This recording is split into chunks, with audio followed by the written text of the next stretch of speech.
In this video, we're going to look at skills. Skills are an important, essential component of 10x living because once we enter the conscious domain, once we enter the domain of language, because animals and plants don't need skills in the traditional sense, they are attuned to their interconnectivity with all of reality. They are still part of the undifferentiated ecology because all things are in fact connected, but we create a fictional partition with human consciousness where we have this sense of an I, which means a pattern of energy, of thinking, feeling, speaking, doing, being, that is distinct, that is different from everything else that is. Now, this difference, of course, dissolves as soon as we follow any thread. If we follow the thread of electricity, if we follow the thread of warmth, if we follow the thread of oxygen, if we follow the thread of liquids, if we follow any single part of ourselves, we see that we are interconnected with everything else all the way back to the Big Bang. Of course, if the Big Bang doesn't occur and the beginning of the universe doesn't occur, then we don't occur either. That's a pretty strong connection. If you don't exist, I don't exist, but we're disconnected. So this disconnection is an illusion created with language, created with identity. And we have this bubble of consciousness that exists solely within language. So having dissociated and entered the domain of language, we then have to reconnect. We have to find a way within that model of reality to reconnect with the whole that we are still a part of, but that we don't know we're a part of, because there's so much that we don't know within language. And so it takes skill to create language, the partition that dissociates us from, the awareness of how just thoroughly connected to all things we are on every dimension we can measure.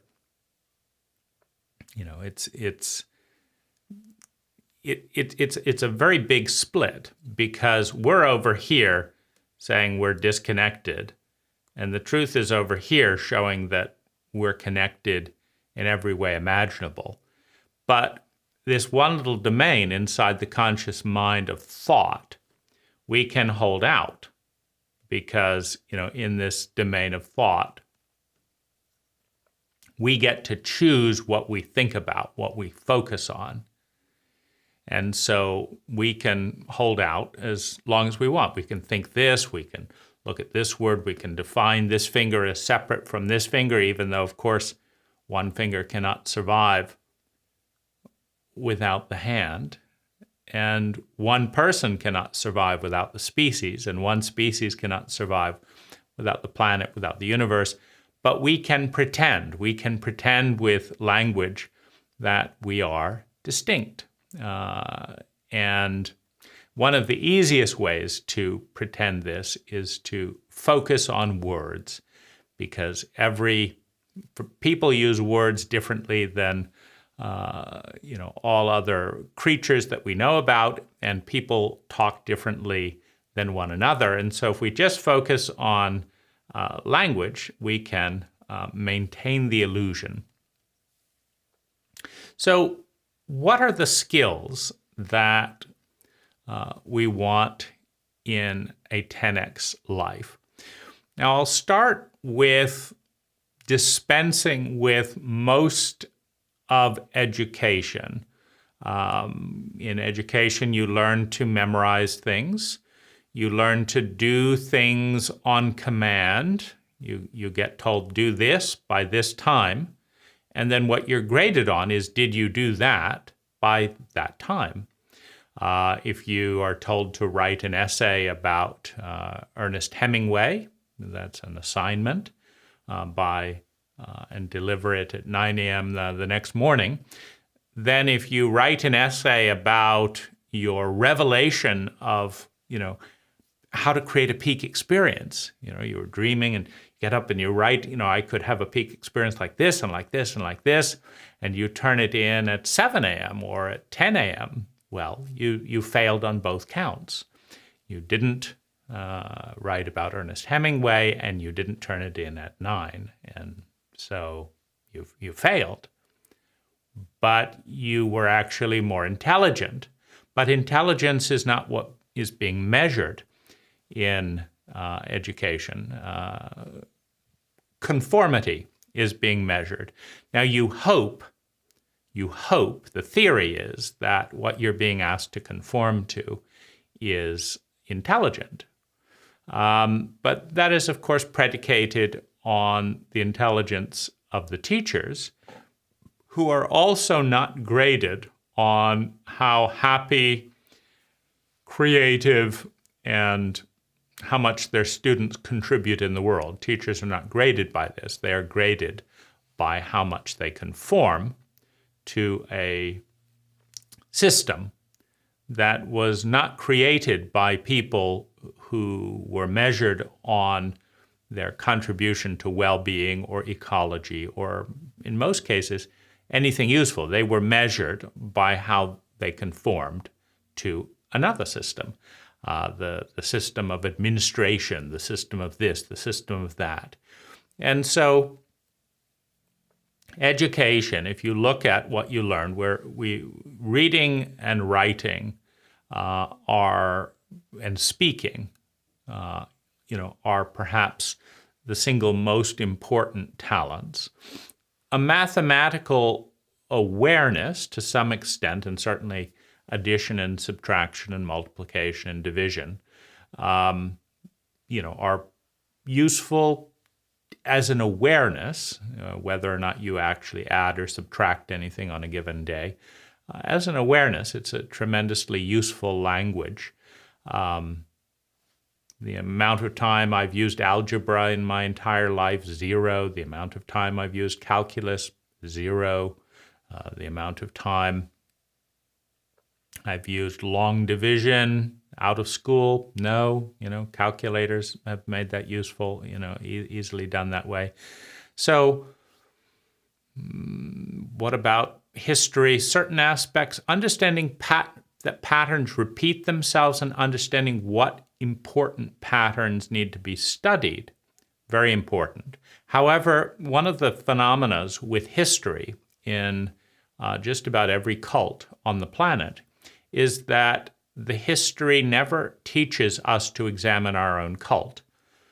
Now, the most important thing that you can examine is your own ego and your own cult, because they're one and the same usually. And they have a probability field. Your cult and your ego have a probability field.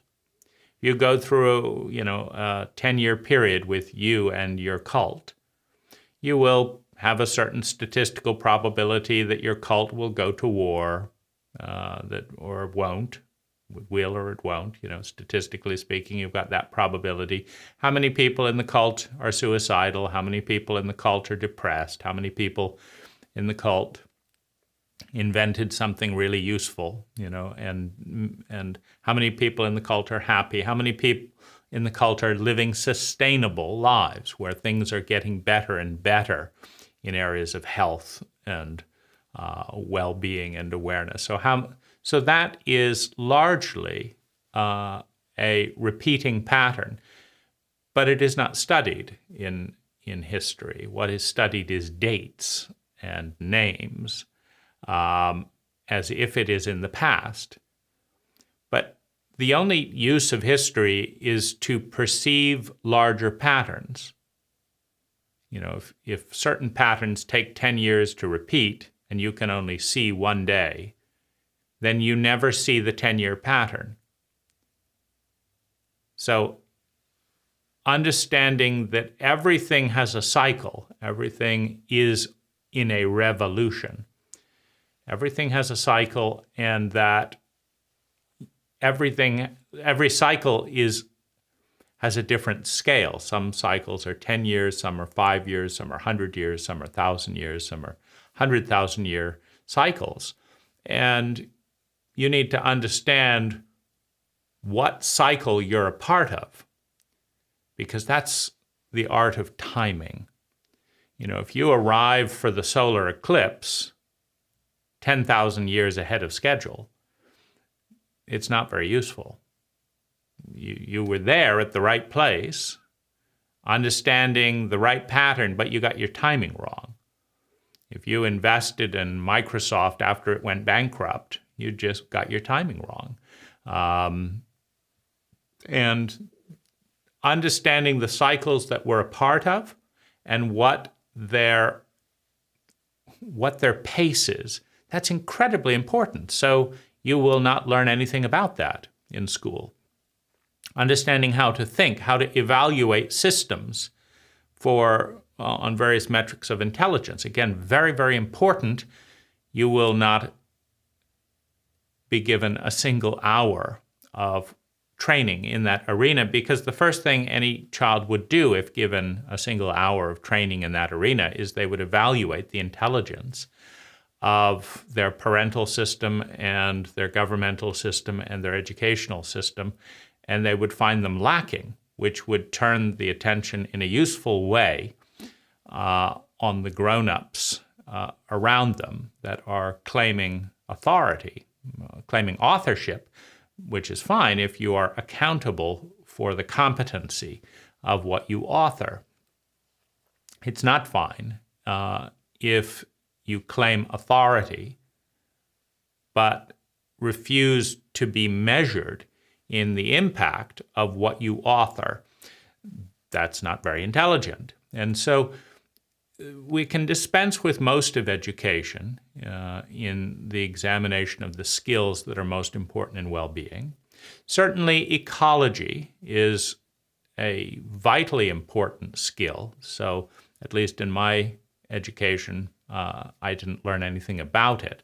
I think that's beginning to change in terms of we're now understanding a few things, but we're not learning critical ecology, as evidenced by the fact that one of the single most important things that you can do ecologically is conserve energy.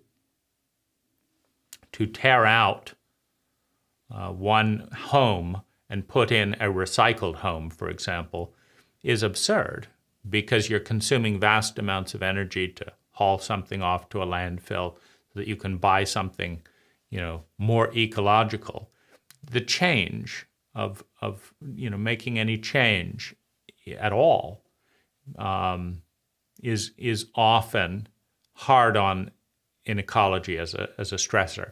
If you did absolutely nothing, if every human being just left the planet today, 100 years from now, because we had stopped changing things and stopped redoing things and driving things, much of the planet would start to be reclaimed. In 100 years, if all humans left the planet, there would be a tremendous regreening, regrowing weeds which are very ecological. That's nature's design. Scrub, trees, you name it.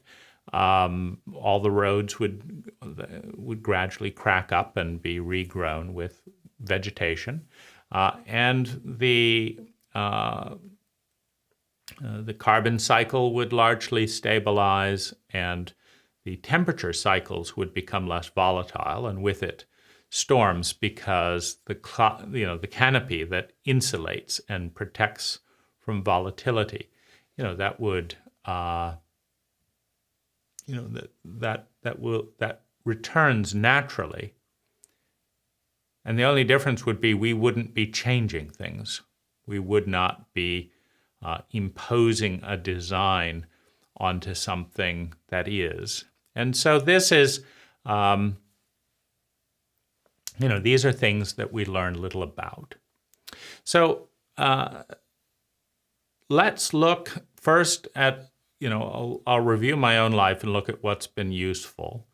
And then let's look at what what skills would lend themselves towards 10x living that most of us, including myself, have not yet explored and looked at. So we'll look at that in the end. So let's look at useful skills. So number one, cooking. The art of preparing food.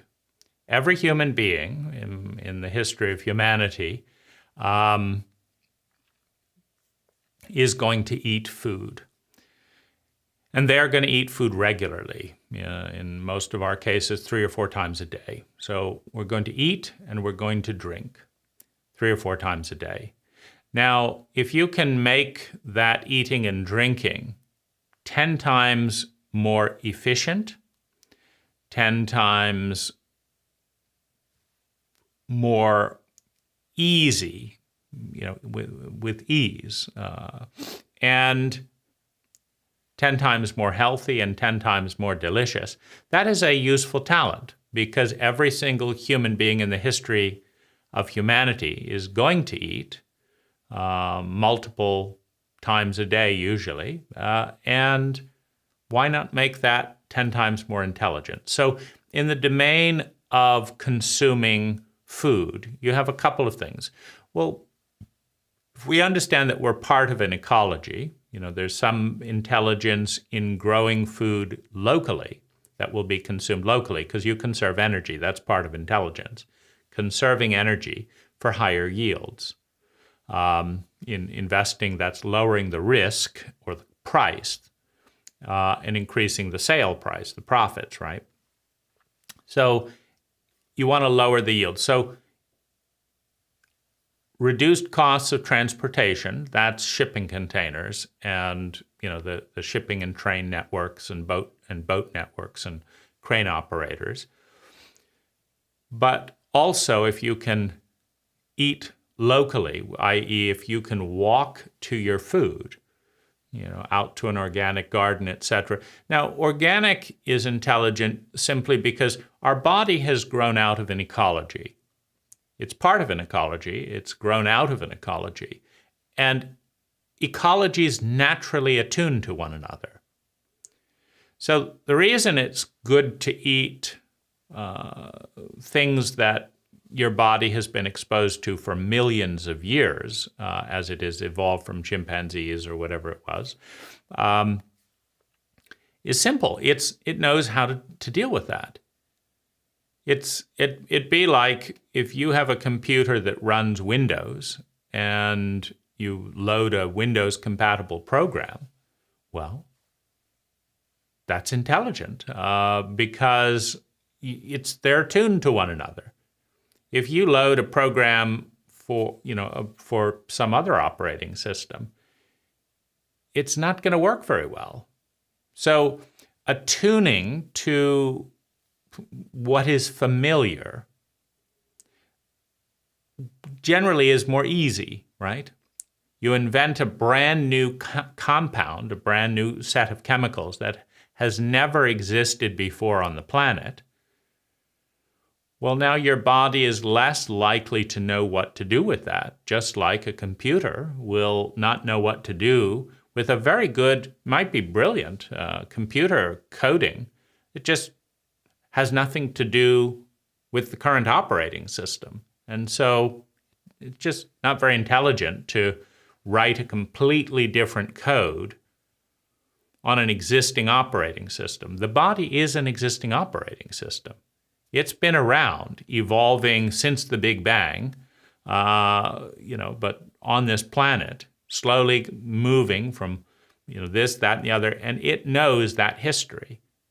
But you invent, color E57 and stick it in your food to make it more yellow, or you invent some kind of preservative and do this that has never existed, that you've synthetically engineered. And the problem is you can't predict how it's going to interact with a billion-year-old operating system. We introduced rabbits to Australia, and they almost decimated the continent because we lack the intelligence within language to predict how complex new patterns will interact in an existing ancient ecology. That's what our bodies are, existing ancient ecologies. So you are not intelligent enough to know whether a brand new chemical compound will do this or do that. But you are intelligent enough to grasp that if you load a new bit of software onto an existing operating system using different code than has been used before, that most of the time it won't work very well. And every single time we invent a new compound for some aim or other and stick it in our bodies, we are rolling the dice about whether that will have in its entirety the intended consequence that we want. We are not intelligent enough to understand the entire ecology and how that chemical will play out over a 100-year period or over 3 generations. Or if we study the liver, we don't know necessarily how it will affect, okay, it looks like it's doing this in the liver, but what about in the kidney, right? So we're just not that smart. But hopefully we're smart enough to know that within human language, understanding long trends in an ecological framework is something we don't have the tools to do. So why roll dice so that you can get an extra 3 days of freshness with a nectarine? So that the nectarine company can increase their profits by shipping in food from El Salvador with 3 days more freshness, where they can get cheap labor. That's why your body is being experimented with, is so that they can cut their labor costs by 10%, so that refrigerating can be brought down 2% and energy can be saved, so that you irradiate something or whatever. That's the goal, right? Save them a few pennies per item and experiment on your ancient operating system. Well, good job for the economists, but, where's our ecological training and thinking? Now, since most of us haven't gotten any, it is obvious that we do not have the competence to evaluate even what I just said. I mean, how could someone with zero training, most of us, in ecology, decide whether that makes sense or not, right? But, we are exposed to 50,000 chemicals. I think you can find traces of up to 50,000 chemicals in the body, many of which have never existed before. And the chemical load, the amount of foreign chemicals being born into the body that have never existed before, is getting higher with each generation. So that's not a good trend as a general rule. If we can't even track what hairspray does to 3 generations over 100 years, because we don't study it for even 5 years, what about hairspray with an underarm compound with a bit of lipstick? What happens when they mix up together and get into the bloodstream? Because you licked your finger after doing something that combined chemicals that you didn't even know were in there because you don't know what any of them mean. Well, that's playing the dice, that's playing chemical dice. And it's not a very intelligent thing to do.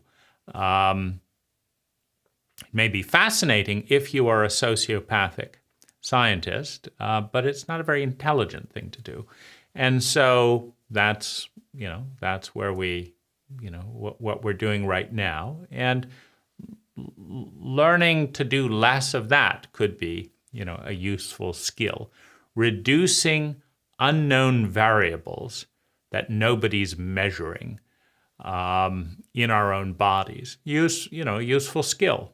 So buying organic and or biodynamic food is one skill that I acquired at a young age. Understanding what questions to ask is perhaps the most important skill, because every question is a quest. So what's a good quest? What's a quest that if you went on it, at the end of your life, you'd end up somewhere grand? What's a quest that if you went on it, at the end of your life, you'd end up somewhere grand and unimaginable? Well, that's a good quest. That's a good question to explore. And the art of asking questions, the art of asking good questions. What are good questions? Those are quests that lead to high levels of well-being. That's a good question.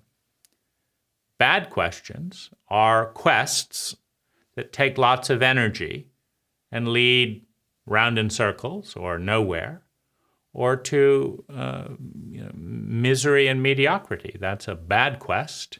So the art of asking good questions and going on good quests, that is a very useful skill.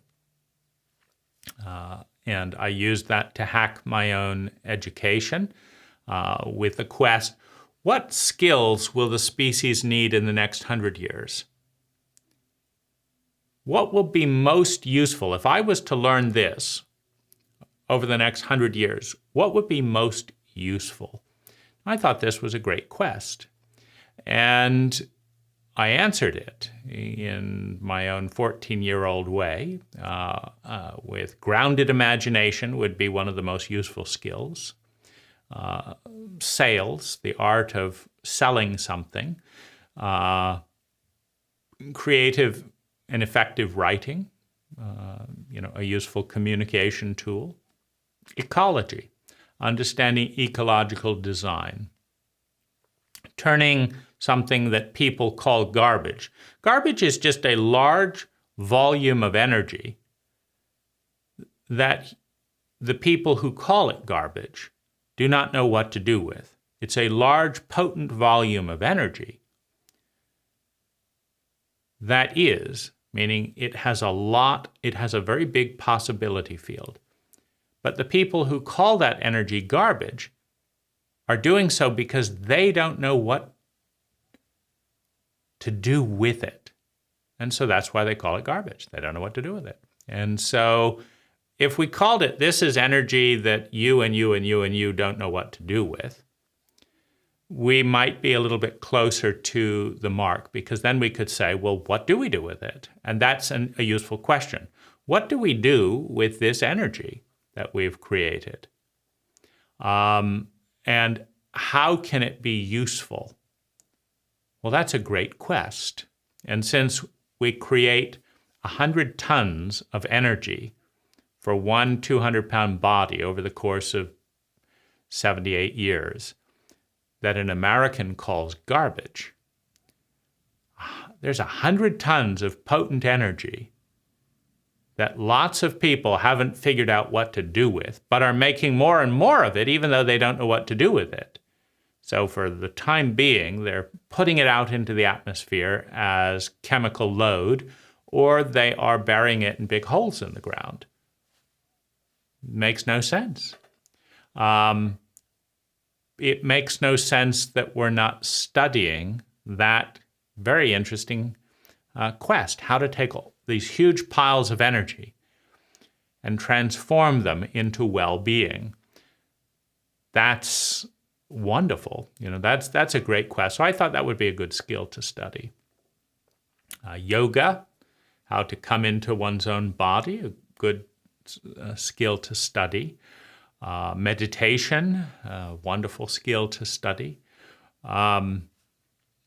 Poetry, part of therapy, etc. Poetry, a great skill to study. So, I picked these domains, psychology, philosophy, metaphysics, physics, metaphysics, the physics about physics, meta, the about. That was a good quest. What skills would be most useful over the next 100 years? It would be a great quest. And so that took me in those directions, and my education 10x'd. Why did my education 10x? Because I deleted many useless topics in terms of they weren't very relevant to well-being. I brought in more useful topics that were relevant to well-being, and I cut the cost of education to zero. And then I started making money to learn things, which is more intelligent than spending money to learn things if you can design it that way, and I did. So that was a great, skill, the skill of questioning the system. Now, I would say intelligent design is perhaps one of the most important and essential skills. Intelligent design, first of all, means you need to understand the continuum of intelligence. That every activity has a continuum of benefit and it has a continuum of cost, right? And what you want to do is increase the benefit and reduce the cost. That is the continuum of intelligence. And it's an endless continuum. And so if you can take anything, your routine, your relationship, your finances, pick an arena, your carbon emissions, pick an arena, take anything,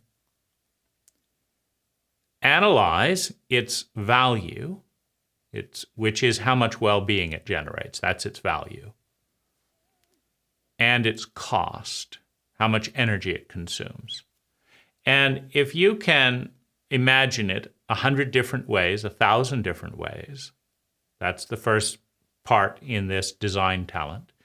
And if you can then reduce the cost by 50%, by 80%, right? We take this cost and we reduce it down to here, right? But you keep the value. That's intelligent design. You've altered the design, the protocol, to consume less energy while keeping the value. That's intelligence. You'd get an award if you worked at a car company building electric cars and you figured out how to keep the same size battery or reduce the size of the battery by half, but you get the same mileage. You'd get an award. You'd get job opportunities. You'd get acknowledgement. That would be written up because that's intelligent. So one of the things that we've lost in intelligent design is statistics around well-being. We assume certain things are going to bring happiness and well-being, even if they don't. The data says this doesn't improve happiness, but we pursue it, believing it does. That's not intelligent. So gathering data about what brings value is intelligent. So, we have, that's the first part of design, reducing energy expenditure and keeping the results.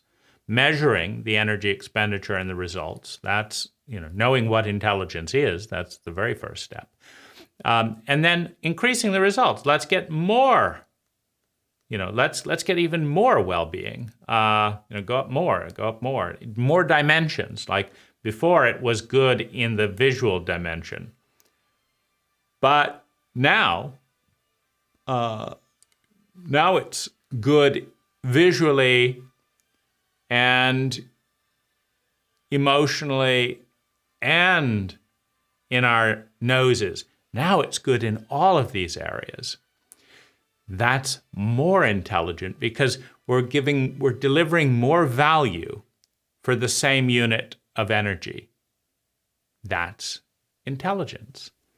Intelligent design is one of the single most potent and powerful skills that anyone can develop because to develop it means that you know what intelligence is, and having thoroughly embodied and understanding what intelligence is, you begin the process of redesigning your entire life to conserve more natural resources, more energy, and create more sustainable well-being for yourself and those around you. Intelligent design is incredibly significant. It's incredibly important. And what is intelligent design is perhaps the most important quest. What does intelligent design look like for eating food, for sleeping?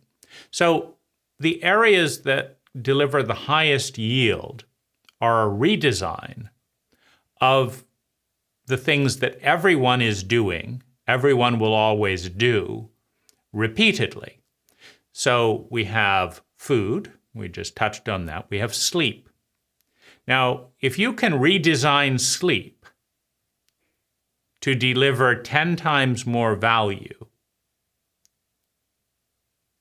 that means 10 times more sustainable well-being per unit of energy consumed. Wow. If you can redesign sleep, you have taken 1/3 of the energy, of the time, which is one form of energy, on the planet for an entire species, maybe other animals as well in future.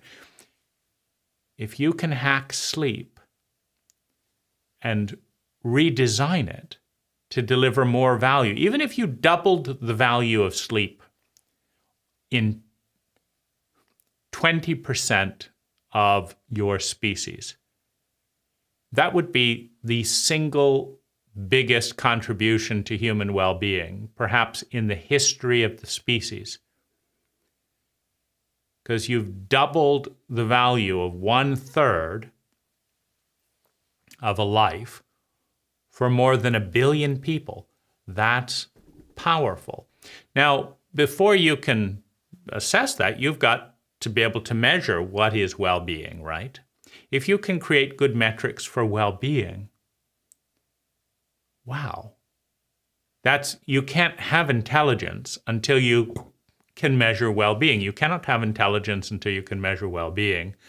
And nobody is doing a good job at measuring well-being today, as is obvious by the fact that in a digital world,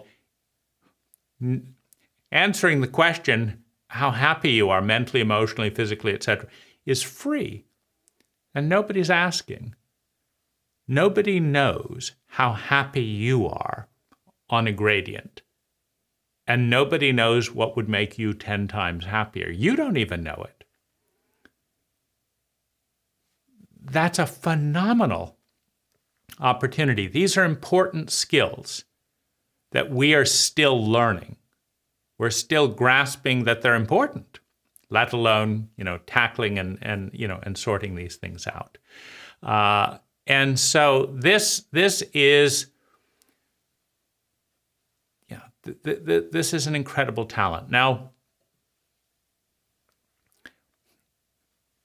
what intelligence looks like is 10 times, 100 times, 1,000 times more intelligent than what we're doing. That's where sales comes in. If you can help people understand that doing this is 1,000 times more intelligent than doing what they're doing, if you can help them understand it viscerally, they will naturally, since people all want to feel sustainably better, they will naturally start growing. They will participate with you. They will synergize with you. That's the art of leading, selling, communicating, teaching, so that people want to grow and learn with you. That's intelligent. Intelligent design in areas of sleep, eating, drinking, in areas of skill building. How do we know who's good at what? Number one. And how do we help them become good at it? Number two. Reliably, with the least amount of energy. Because if it takes a $200,000 education at a very specific university in only one country to get good at something, that's a waste of the species. Because there's going to be 100 times the number of people who don't have that money and aren't in that country, who therefore do not bring their contribution to the species. Now, it's very important to understand that the value of the species, the well-being of the species, is interlinked with how efficiently how many human beings on the planet bring their gifts into the world.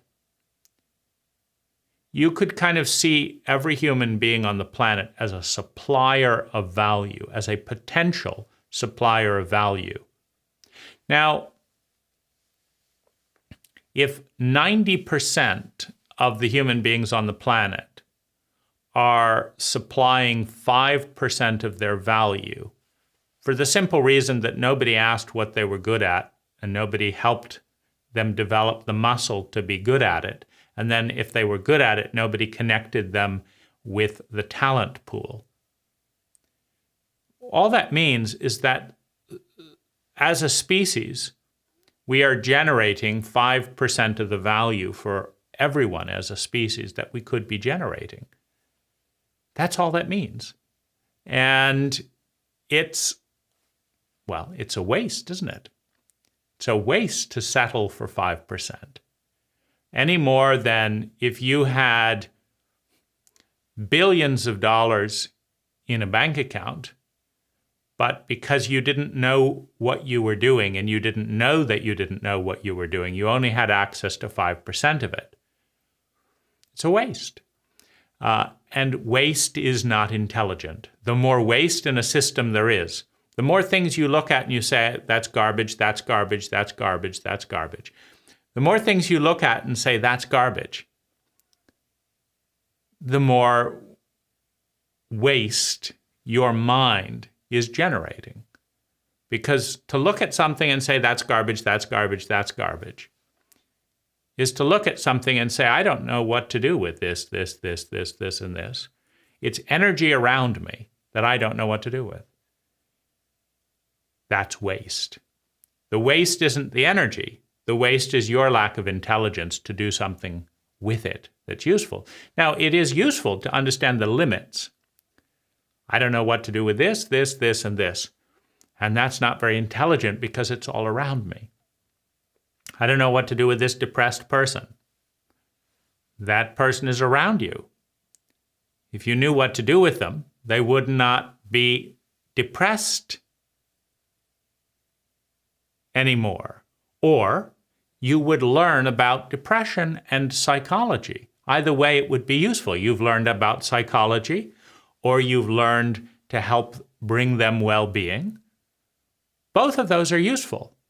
Saying, I don't know what to do with that, that's too depressing. That's not useful. That just means you don't know what you're doing. But the art of knowing what you don't, I don't know this, I don't know this. The art of prioritization, of course, is useful. I want to learn about this, I want to learn about that. But I'll do it in this order. I'll learn to build a foundation before I learn to build walls, for example. That's a good order to learn if you're building a house. You don't build the walls and then learn about foundation and realize the walls are going to fall down. That's not a good order. So ordering things, sequencing is a useful skill. How do you sequence something intelligently? And in a capitalist system, certainly how to make money is a useful skill. It's a wonderful skill, how to make money. So that's a fabulous, outcome. because money increases your ability to invest in intelligent things. And intelligent things are the things that are going to bring the most amount of sustainable well-being. So we'll come back to this in future videos because skills are essential for well-being. They're essential for 10x living. And so knowing which skills to learn and how to go about learning them is one of the single most important things that you and I can do. Hi, I'm Dane Rose. All knowledge begins with a paradigm, and out of that paradigm comes an idea, an awareness that we adopt, reject, or synthesize into something better.